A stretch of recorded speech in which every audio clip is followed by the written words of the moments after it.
OK. Avant de commencer,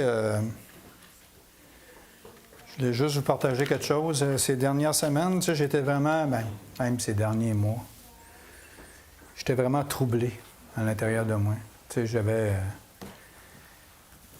il y a des bouts que j'avais comme des moments de joie, là, mais c'était pas... moi, je pourrais dire... C'était pas authentique. Je ne sais pas ce que je comprenais ce que je veux dire par là, c'est que c'était comme superficiel. À l'intérieur de moi, j'étais pas trop bien, en réalité.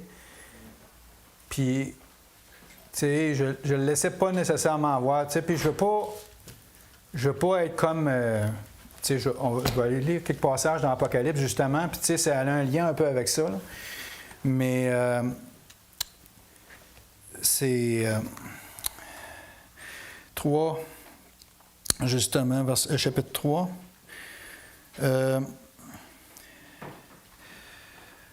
Si on va à partir du verset 10, un petit peu. C'est-tu là? C'est 2,10, un petit peu. Non, c'est ça, c'est 3. Il m'y parle...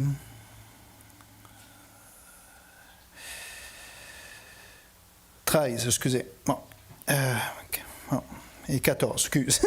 Et à l'ange de l'assemblée qui est à Laodicée, écrit, « Voici ce que dit l'Amen, le témoin fidèle et véritable, le commencement de la création de Dieu. Je connais tes œuvres et que tu n'es ni froid ni bouillant. Je voudrais que tu sois froid ou bouillant. » Je ne veux pas être juste tiède, dans tout ce que je fais. Puis je ne veux pas être hypocrite.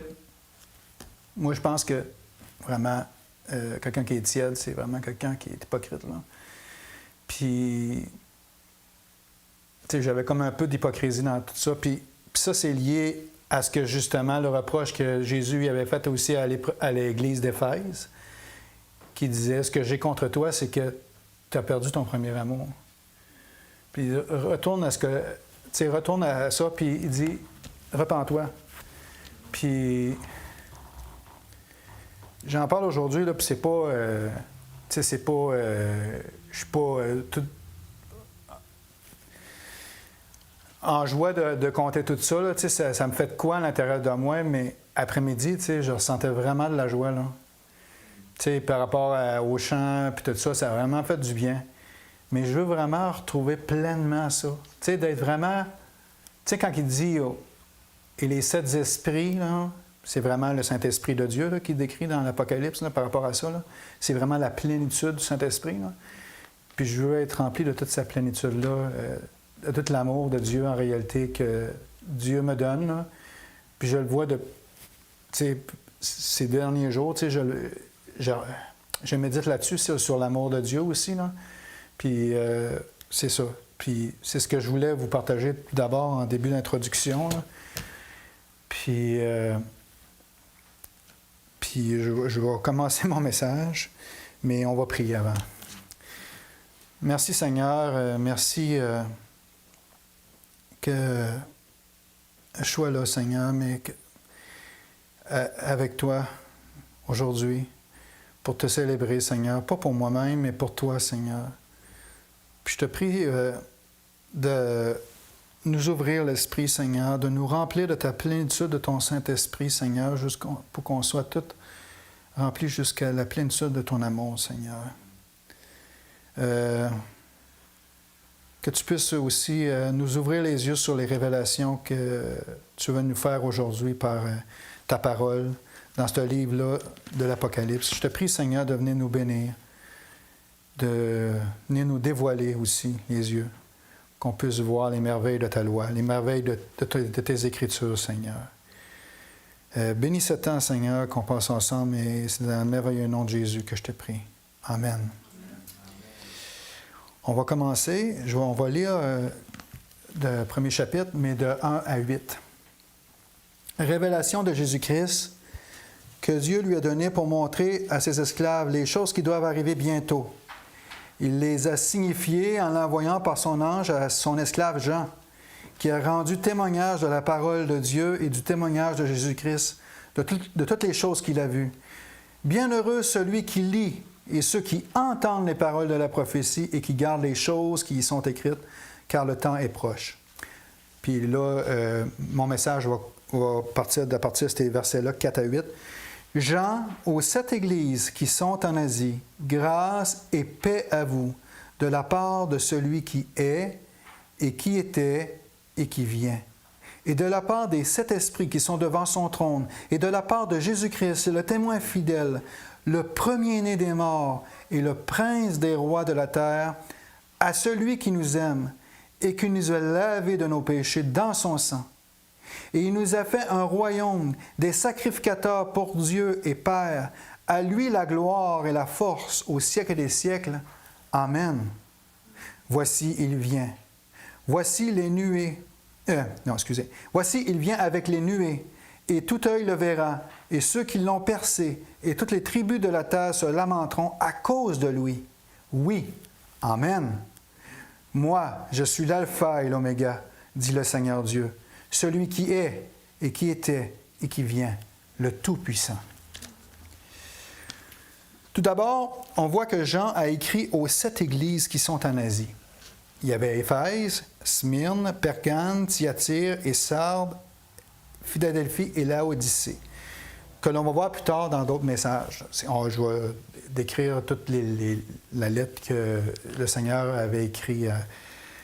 Puis c'est vraiment, comment je pourrais dire, donc, une application dans nos vies aussi, à chacun d'entre nous, je pense. Puis Seigneur, puis c'est le moment de l'Église aussi, là. C'est encore ce moment ici qu'on vit présentement. Ensuite, il dit, il vous envoie la grâce et la paix, qui vient seulement de Dieu lui-même, plus explicitement des 3 personnes de la Trinité de Dieu. Non pas de Jean lui-même, non pas de 3 dieux, mais de 3 personnes qui forment Dieu, le Père, le Fils et le Saint-Esprit. Bien sûr qu'on ne peut pas comprendre toute la Trinité, non plus comme qu'on ne peut pas comprendre non plus que Jésus est 100% homme ou 100% Dieu. La souveraineté de Dieu, puis le libre arbitre de l'homme, c'est toutes des choses qu'on ne peut pas comprendre dans sa profondeur, puis tout saisir. Puis si on essaye, on va se fatiguer vite. Puis on est mieux de ne pas trop embarquer là-dedans, ça, parce que c'est ça. On doit tout simplement le croire par la foi, parce que ça nous est révélé dans sa parole, tout simplement. Et oui, la Trinité de Dieu est une révélation de Dieu, un dévoilement qu'il nous fait de sa personne. Et nous allons voir plus que l'on va avancer dans ce livre. Oui, Dieu nous révèle ce qui va se passer, mais aujourd'hui, il se révèle lui-même. Lorsque nous parlons de Dieu, nous utilisons le mot « personne » pour montrer que le Père, le Fils et le Saint-Esprit ont chacun une personnalité. C'est-à-dire que le Père, le Fils et le Saint-Esprit ont chacun un intellect, une émotion, une volonté. Tu sais, comme notre âme, corps et esprit, tu sais, c'est tout lié. Puis ça, si l'âme, le corps et l'esprit sont parfaitement unis ensemble, c'est ça que Dieu veut. Pour qu'on soit en communion avec lui, vraiment, il faut que... tu sais, non, excusez, je recommence. Du fait si on est en communion parfaitement avec lui, notre âme, notre corps et notre esprit vont être parfaitement en communion. Tu sais, il va être vraiment... on n'aura pas de problème, tu sais, de dépression ou de... toutes ces choses-là qui sont spirituelles en réalité. Mais Dieu, c'est ça qu'il décrit. Quand il décrit sa personne, il est... En tout cas... tout est doté de rationalité, d'une émotion ou d'une volonté pour être considéré comme une personne. Ainsi, les êtres humains sont des personnes, mais aussi il y a les êtres angéliques. La définition de personne ne peut pas inclure la dimension physique pour la simple raison que l'être humain ne cesse pas d'être une personne après la mort. Le corps d'une personne décédée est laissé à la pourriture, mais son essence, sa personnalité, vit toujours, soit au paradis ou en enfer. Si on revient à notre texte, de qui la salutation nous vient? De la part du Père, des 7 esprits. Et nous savons que les 7 esprits, comme j'ai dit tantôt, représentent la plénitude du Saint-Esprit. On parle ici du Saint-Esprit et aussi de la part de Jésus-Christ. On voit qu'ils sont tous sur un même piédestal. Ils sont cités dans la même phrase et on voit aussi dans tout le livre de l'Apocalypse, ils n'adorent pas, mais ils sont adorés. On voit dans toute la Bible que les trois personnes de la Trinité travaillent ensemble d'un commun accord pour le salut de quiconque croit. C'est un détail qui peut paraître bien banal ou bien anodin, mais c'est un détail qui va être très important dans toute l'étude. Ensuite, on arrive au verset 5 qui nous parle de Jésus-Christ qui est le témoin fidèle, le premier-né d'entre les morts et le prince des rois de la terre. On va essayer de décrire chaque mot suivant et nous allons voir que c'est très profond et en même temps très simple. Le premier qualificatif ici qui décrit Jésus comme un témoin fidèle. C'est quoi ça veut dire, témoin fidèle? Et qu'est-ce que ça représente? Allons voir dans Jérémie 42, versets 4 à 5.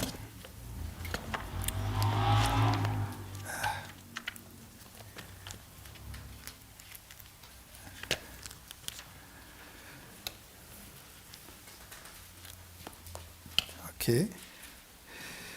Et Jérémie le prophète leur dit, « J'ai entendu. Voici, je prierai l'Éternel votre Dieu selon vos paroles, et il arrivera que tout ce que l'Éternel vous répondra, je vous le déclarerai, je ne vous cacherai rien. » Et ils dirent à Jérémie, « L'Éternel soit entre nous un témoin véritable et fidèle, si nous ne faisons pas toute la parole pour laquelle l'Éternel ton Dieu t'enverra vers nous. » Vous voyez ici? L'Éternel qui est décrit comme étant Dieu, d'après le verset 4, c'est Yahvé, qui signifie l'Éternel. D'ailleurs, il est très bien traduit en français. C'est comme on peut le voir, Yahweh qui est traduit par l'Éternel. Il est décrit aussi comme un témoin fidèle et véritable.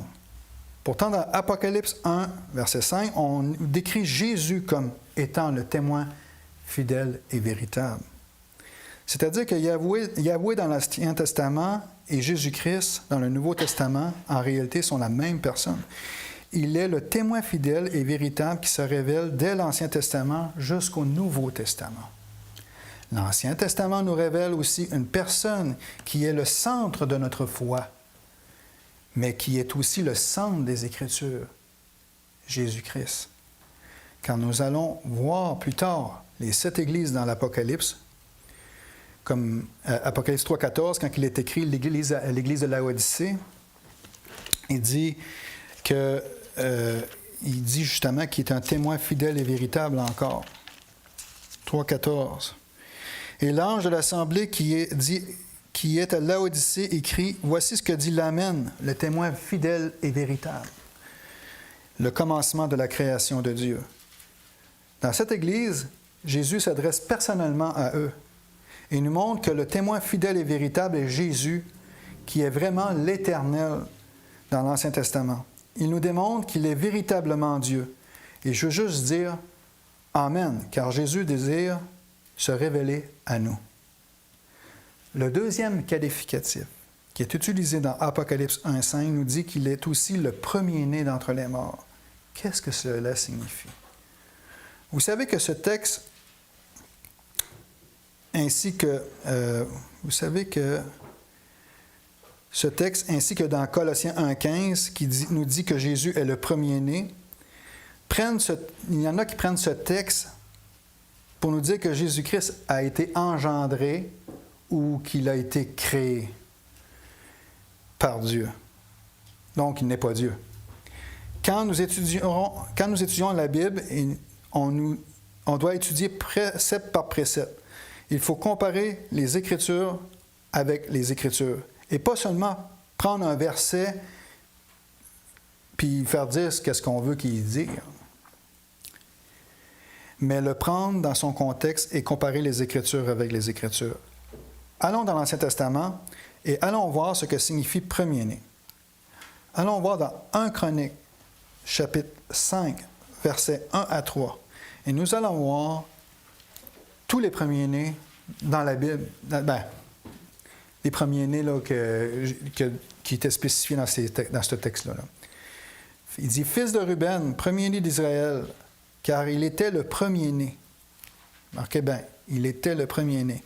Mais parce qu'il souilla la couche de son père, son droit d'aînesse fut donné au fils de Joseph, fils d'Israël. Toutefois, Joseph ne dut pas être enregistré dans les généalogies comme premier-né. Judas fut, à la vérité, puissant parmi ses frères, et de lui est issu un prince, mais le droit d'aînesse est à Joseph, fils de Ruben, premier-né d'Israël, Enoch, Païu, Étron et Carmi. Ruben était le premier-né, donc il ne l'était plus. Et on nous dit que le premier-né avait un droit d'aînesse. Autrement dit, ici, on voit déjà un principe. Ici, quand on parle du premier-né, on parle de celui qui a le droit d'aînesse. C'était celui qui recevait l'héritage, celui qui recevait la primauté. Et nous dit ici à qui le droit d'aînesse a été donné. À Joseph. Bien qu'il ne soit pas le premier-né de sa famille, il est devenu le premier-né et en plus, Joseph était le 11e de sa famille. C'est lui qui a récupéré le droit d'aînesse, la primauté. Dans Psaume 89, 26 aussi, à 29, il nous dit « Je mettrai sa main sur la mer et sa droite sur les fleuves. Lui, il m'invoquera. Tu es mon Père, mon Dieu, et le rocher de mon salut. Et moi, je ferai de lui le premier-né, le plus élevé des rois de la terre. Je lui conserverai toujours ma bonté, et mon alliance lui sera fidèle. » Vous voyez, c'en est un autre là, ici qui dit qu'il est le premier-né. Là. Puis là, de qui nous parle, ça? Il nous parle de David. Est-ce que David était le premier-né de sa famille? Non. Il était le 8e. Puis quand que... voyons, on le voit quand que le Samuel avait été voir pour oindre David, puis il a présenté tous les 7 premiers, puis il dit, Dieu n'a choisi aucun de ceux-là, tu n'aurais pas un autre. Il y en avait un 8e dans la chambre. Là, c'est là qu'on voit qu'il y en avait vraiment un 8. Il était le 8e, il était le dernier de la famille. Est-ce qu'il avait été le premier roi aussi? Non, c'est Saül. Pourquoi on nous décrit ici comme le premier-né? C'est parce que ici, David a été choisi par Dieu pour avoir la primauté sur tous les autres rois. David devait servir d'exemple pour tous les rois. Il était celui qui avait la prééminence par rapport à tous les rois. Pourtant, il n'était pas le premier roi. Lisons aussi dans Exode 4, 22. Ici, il dit aussi, et tu diras à Pharaon, « Ainsi dit l'Éternel, Israël est mon fils, mon premier-né. » Israël est aussi décrit comme le premier-né. Est-ce qu'Israël était le premier peuple? Non. Israël n'était pas le premier peuple dans la Bible. Mais Dieu le décrit comme étant le premier-né. Parce que Dieu l'a choisi. La primauté, la prééminence, c'est à eux, premièrement, qu'il destinait l'héritage pour qu'ensuite, ça se répand sur les autres nations.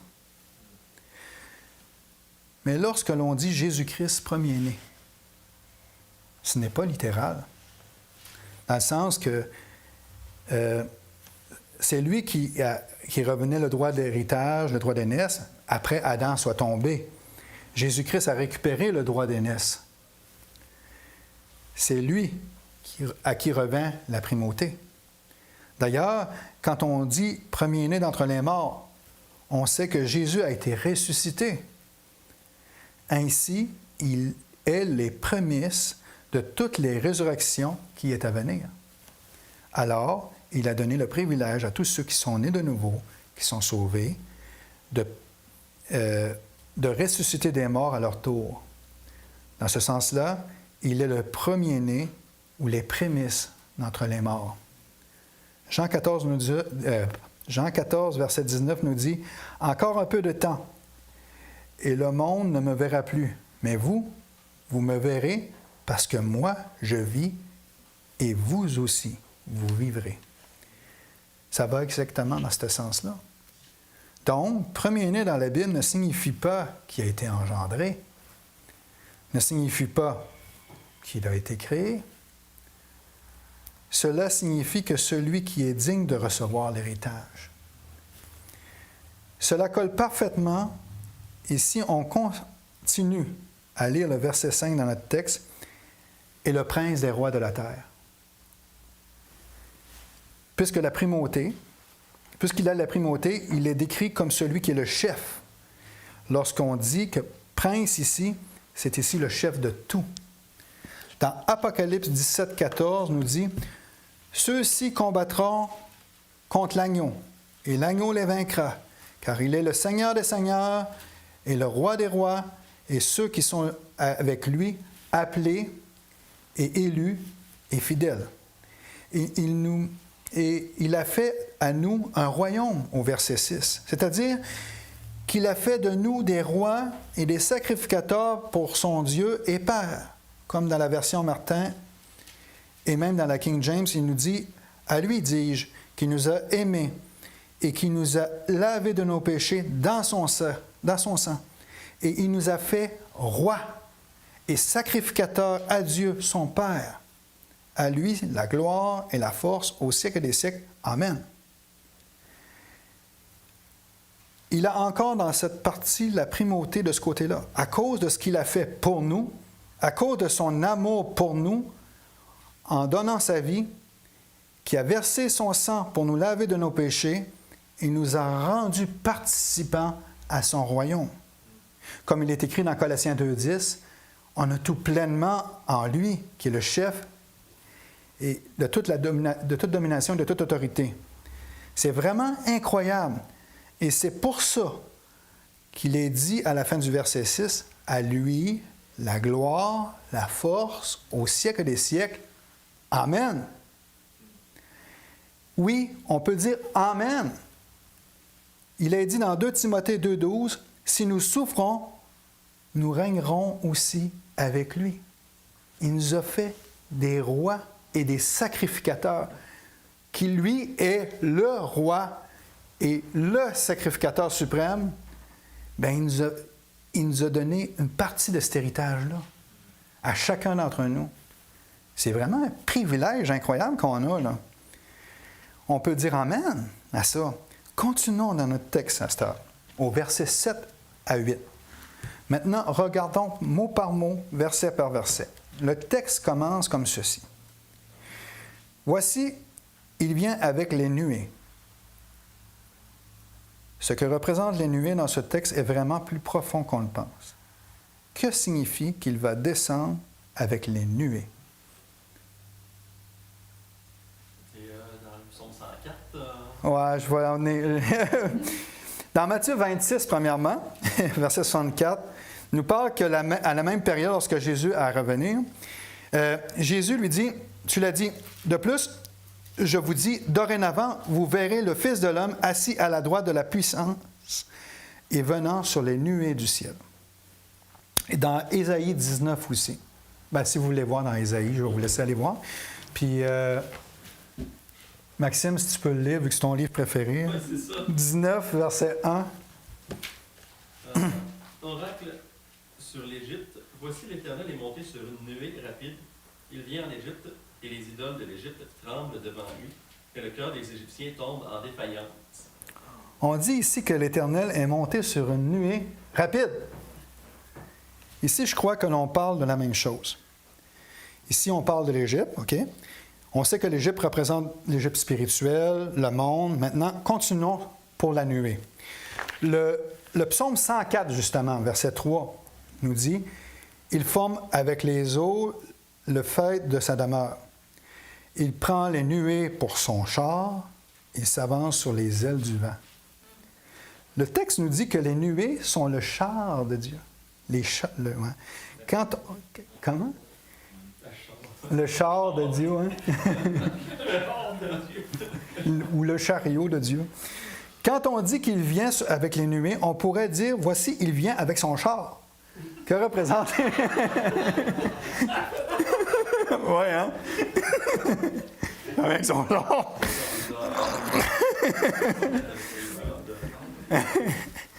Que représente le char? Vous voyez que le livre de l'Apocalypse est un livre qui se dévoile. Quand on dit révélation, c'est le dévoilement. Dieu nous enlève le voile pour qu'on puisse voir, comprendre la révélation, comme quand on vient au salut. Moi, on m'avait montré des versets. Louis m'avait montré un verset là, quand j'ai été sauvé. Là. Juste avant, là. C'était tu ne te feras point d'image taillée, ni de représentation quelconque, ni des choses qui sont en haut. J'avais plein de représentations, puis j'avais un crucifix, j'avais une statue de la Sainte Vierge, comme on dit. Puis plein d'affaires de main dans la chambre. Très catholique. J'étais très religieux catholique. Puis il m'avait dit ça, ouais. Ouais, c'est parce que le voile était là. Mais le moment où ce qu'ils m'ont montré le verset déclencheur, ça m'a fait réfléchir un peu, c'est dans Matthieu, à la fin du chapitre 1, justement, je pense que c'est le dernier verset, quand il y a Joseph, il avait eu le songe, puis là, il a dit, et il ne l'a connu point jusqu'à ce qu'il l'ait enfanté. Là, ça m'a fait poser des questions par rapport que Marie avait eu des relations avec Joseph, parce qu'il disait qu'elle était vierge, qu'elle n'avait pas eu d'enfant avec Joseph, après que Jésus s'est venu au monde. Fait qu'elle serait restée vierge de ce côté-là. Puis, en tout cas, mais c'est bien pour dire, j'avais vraiment un voile en avant de moi. Puis quand que M. Rioux m'avait montré les noms des personnes, des frères puis des sœurs, bien, surtout les frères, parce qu'on voyait le nom des frères, puis en plus qu'il y avait des sœurs, puis il nommait le nom des frères, ça a fait « Oh, OK! » Là, le voile a commencé à s'enlever. Après ça, il m'a montré le verset justement que Louis m'avait montré. Ça a fait « Hey, je suis dans le trou, moi. Il y en a plein partout. » Tu sais, vraiment, le voile, ça a venu vraiment enlever le voile en avant de moi. Puis c'est ça, un dévoilement. C'est ça, une révélation. C'est quand que Dieu t'ouvre l'esprit, t'enlève ce qui est en avant de tes yeux, là, pour que tu puisses voir la vérité. Pas pour rien que David a dit « Ouvre mes yeux afin que je puisse voir les merveilles de ta loi. » Puis il y a une traduction française, mais une couple de traductions qui se dit de même, là, c'est dit « Dessille mes yeux ». Ça veut dire « Fais-moi voir la profondeur ». En tout cas, c'est vraiment plus profond de la façon que c'est décrit, le dessiller. C'est-à-dire « Ouvre les yeux de mon cœur », autrement dit, afin que je puisse voir vraiment pleinement ce que tu... Dessiller, c'est vraiment profond comme mot. Là. Vous pourrez aller le chercher. Là. Fait que les chars de Dieu, oui, les nuées représentent les chars et nous allons voir ce que représente le char dans la Bible. Psaume 68, verset 17. Les chars de Dieu sont par 20 000. Ouais. Par milliers, redoublés. Le Seigneur est au milieu d'eux. C'est un Sinaï de sainteté. Quelle expression est souvent répétée? Et qu'est-ce que ça signifie, cette expression par 20, par milliers et par 20, par 20 000 et par milliers? Dans quel contexte et pour quel personnage elle est répétée? On le voit dans Deutéronome 33, 2, qui dit que l'Éternel est venu de Sinaï et il se lève pour eux de Séhir et il resplendit de la montagne de Paran. Il est venu des 5 myriades de sa droite, sorti une loi de feu pour eux. Apocalypse 5, 11 est plus précis. Je regardais et j'entendis la voix de beaucoup d'anges autour du trône et des êtres vivants et des vieillards, et leur nombre était des myriades de myriades et des milliers de milliers. Alors on voit la même expression qui est répétée pour les chars de Dieu dans le psaume 68, 17. Cette expression-là est donnée dans la Bible pour quel personnage? C'est une question que je pose. Verset 17, excuse. Il dit, 68, 17. Pour quel personnage pensez-vous que les myriades et les myriades, les milliers des milliers... C'est pas la même version que les autres. 68, 18 peut-être? Ah, c'est 18. 18 en tout cas. Mais c'est pour quel personnage pensez-vous? Les chambres éternelles se comptent par 20 000, par milliers et milliers. Le Seigneur est au milieu d'eux. C'est pour les anges. Bonne réponse. D'ailleurs, si on va voir dans la King James,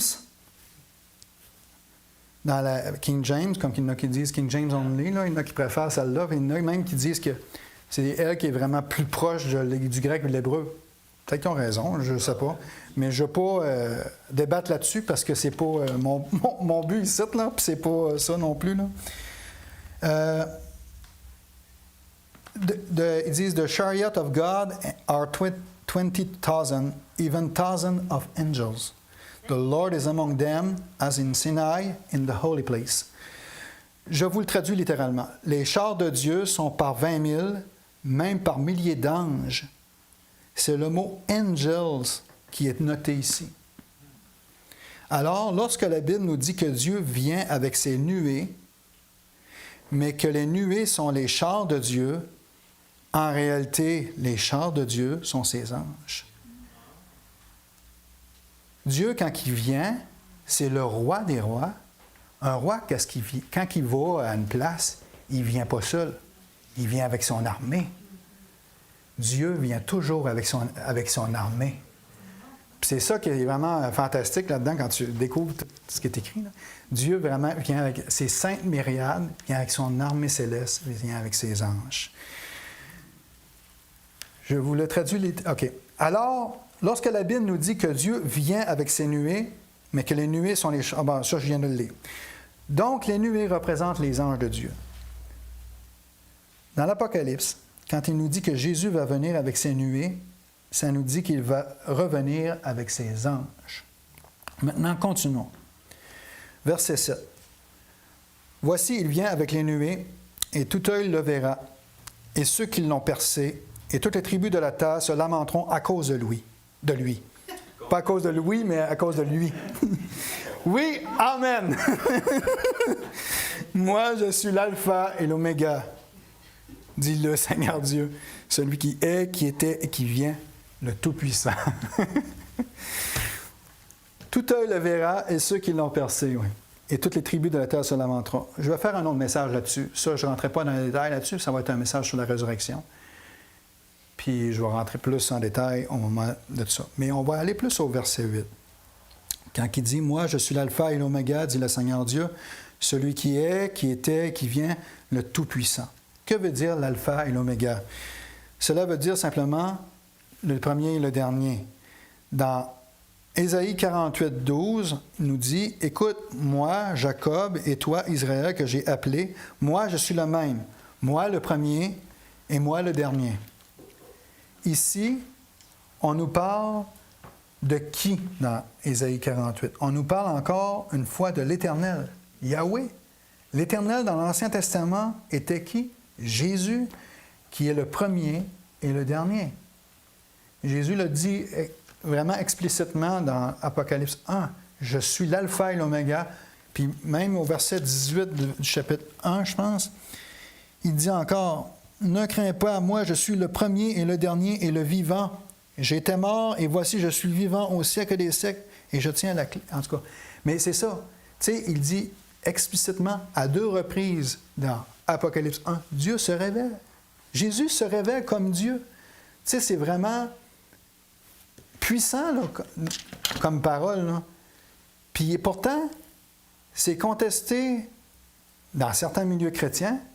Puis même chez les témoins de Jéhovah, disent que Jésus, ce serait soi-disant un ange, un frère de Satan. Pas trop en tout cas la manière qu'ils disent ça. Là. Les Mormons disent ça. Ah, les Mormons disent ça. Mais en tout cas, mais pourtant, tu sais, c'est toutes des fausses doctrines qui sont rentrées dans le système. Puis on voit vraiment clairement ici que Jésus est Dieu.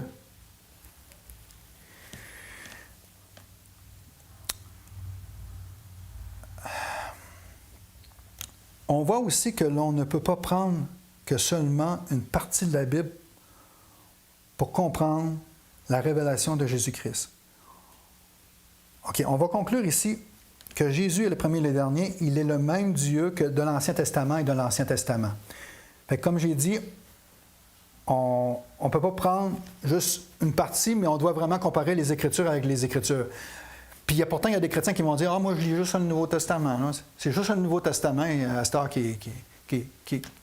Non, parce que si tu lis juste le Nouveau Testament, tu ne peux pas comprendre toute la révélation de Dieu. Parce que tout l'ensemble est là, est décrit dans tout l'ensemble de la Bible. La Bible est un tout. Tu as besoin de tout, ce livre-là. Tu ne peux pas rejeter une partie de la Bible ou même une page ou un mot ou un verset. C'est vraiment puissant, c'est vraiment précieux. Comment pouvons-nous comprendre toute la révélation dans ce cas-là? À mon avis, c'est une des raisons parmi tant d'autres qui fait qu'il y a tant d'interprétations aujourd'hui. Si tu dis « Ah, ben moi, je prends juste ça.